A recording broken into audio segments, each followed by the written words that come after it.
Hi everybody, Vita here, Hal there. So this is a video that we're putting together so that people understand. So anyway, I'm going to start off. I've got a thing here to guide me. So just to share the history. So over a decade ago, Hal tried repeatedly to get CBC and other mainstream media to report on what was happening here in Sandon. There was no response. In 2019, the Narwhal did a piece on this issue. We'll share that link in the description. In 2020, Hal and I made our own video called Power Politics, which you'll find here on this channel as well. So last summer, we received an email from Drea Humphreys with Rebel News, asking to speak with us about what we're dealing with. So last fall, Drea came to Sandon and interviewed Hal and I. Just before Christmas, that interview was released on Rebel News' YouTube channel. We'll share that link in the description as well. Now, this video is not about Rebel News. It's about what is happening here in Sandon and the future of Sandon. Any comments attacking or shaming Rebel News or dismissing our situation because of who reported it will be removed. Repeat offenders will be banned from this Facebook page and our YouTube channel. We will not tolerate it. As of today, over 99,000 people have seen that interview, and that number is only going to grow. For years, we took any outlet willing to listen because this needs to be exposed. This isn't just what's happening to us. Since that interview aired, many others have reached out privately, dealing with the same thing, but afraid of the backlash. We were afraid too, but not anymore, and enough is enough. So I'm going to pass it over to Hal, and Hal's going to share some of what's happened over the last couple weeks since that Rebel News interview was released before Christmas. So here you go, Hal.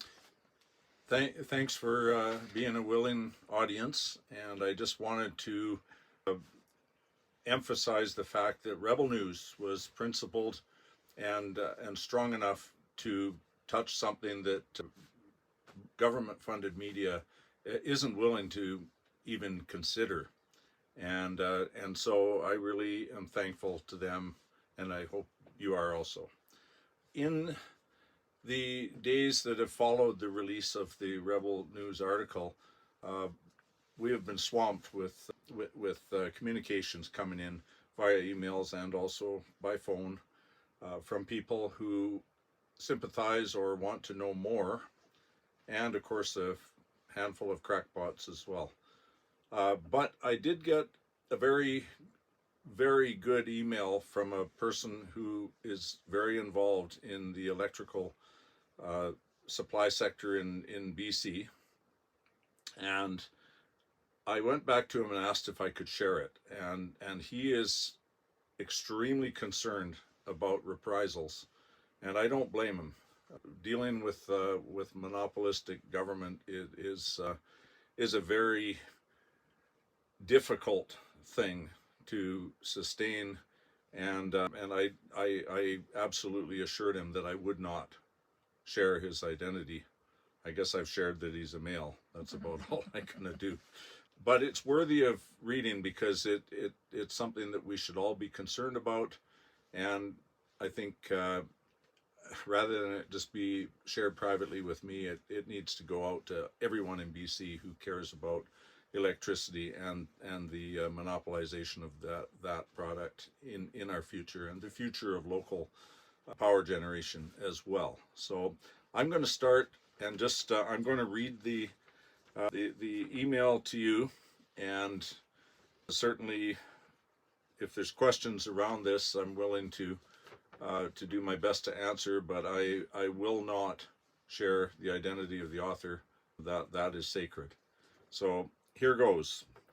Dear Hal and Vita, in a recent BC Utilities Commission proceeding regarding net metering, questions were raised concerning PowerX's profits and trading practices to clarify the pricing of power exchanged with the U.S. BC Hydro's legal counsel declined to provide this information, citing that BC Hydro cannot answer for PowerX and the need to protect their competitive advantage. I'm just going to digress for a moment to explain to any of you that don't understand what PowerX is. PowerX is 100% owned by BC Hydro. BC Hydro is supposed to be 100% owned by us. PowerX is deemed to be a private corporation, and that way they can duck behind any kind of transparency and accountability, simply because you cannot request freedom of information about PowerX because they pretend it's a private corporation. Anyway, I have my own opinions as to what it really is. So I'll continue. Federal data on traded megawatt hours in BC indicates that PowerX generates billions in revenue, yet the returns to BC Hydro are minimal. This lack of transparency appears to be a systemic issue where profits seem directed toward government revenue and executive compensation rather than reducing energy costs for the public.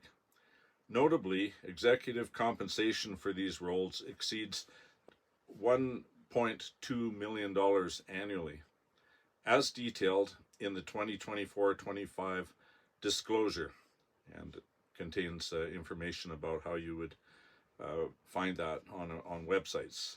We can include that link in our descriptions as well, guys. Yeah, maybe we could even just include a copy of this letter with the redacted names. name. While PowerX reports trading power with BC Hydro at approximately 3 cents a kilowatt hour, they omit the significant margins gained by selling to high demand markets like California for up to 80 cents a kilowatt hour, or purchasing US power for fractions of a cent. This imported power is often fossil fuel based and used to power BC homes, while BC Hydro lowers dam generation to save water reservoirs. This process bypasses BC mandates for clean energy, as dirty power is supplied to residents. And again, as a side note, I have often said that the glitchy or the catchy term clean BC used by our NDP government would be more aptly called something like hypocrisy BC. Despite BC Hydro being publicly owned, electricity rates continue to rise to cover the costs of Site C and infrastructure repairs. It appears Site C and existing reservoirs serve as energy storage to facilitate these profitable trades. Yet those profits do not return to BC ratepayers. This lack of financial transparency is a primary reason why independent power systems are undervalued. The current structure prioritizes government revenue, a process overseen by a BC Utilities Commission, often led by former BC Hydro and PowerX executives. Purchasing power at a fair price from producers, in line with the profits made by PowerX, would expose this lack of transparency. Such a revelation could lead to public pressure forcing the government to return profits to BC Hydro, ultimately reducing electricity costs for residents and improving energy infrastructure. Best regards. Please keep my name out of any quotes, as I am fearful of repercussions from the energy mafia cartel. Anyway, there you have it. I think he took the time to present something well thought out and with great information in there. Should raise 1,000 questions with the people in BC, not just energy producers. But anyway, thank you for your time, and we will continue this conversation whether the government likes it or not.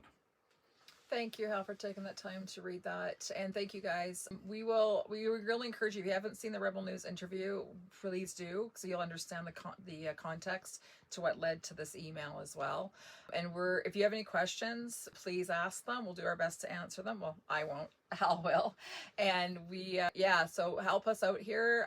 We're trying to figure out ways what we can do. And once we kind of have a better idea of what you can do to get this more exposure and correct it, whatever. We're at a loss too, right? We're just trying to get this information out and educate you guys, the public, to what's going on behind the scenes. So instead of the smoke and mirrors that our BC government likes to do. All right, guys, thanks so much. Like, share, and subscribe to this channel. Help us grow the channel so we can start monetizing it, so that we can use those proceeds to go to the future restoration of Sandon. Thanks, guys.